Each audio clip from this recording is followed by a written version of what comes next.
வேண்டுமென்றால் சிவனின் உதவி கண்டிப்பாக தேவை.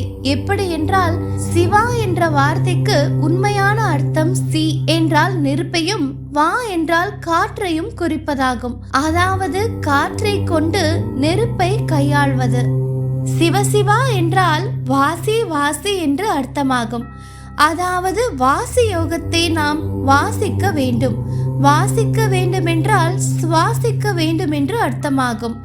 இதையே சித்தர்கள் உருவமாக கொடுத்து சிவலிங்கமாக வழிபட்டு உள்ளார்கள்.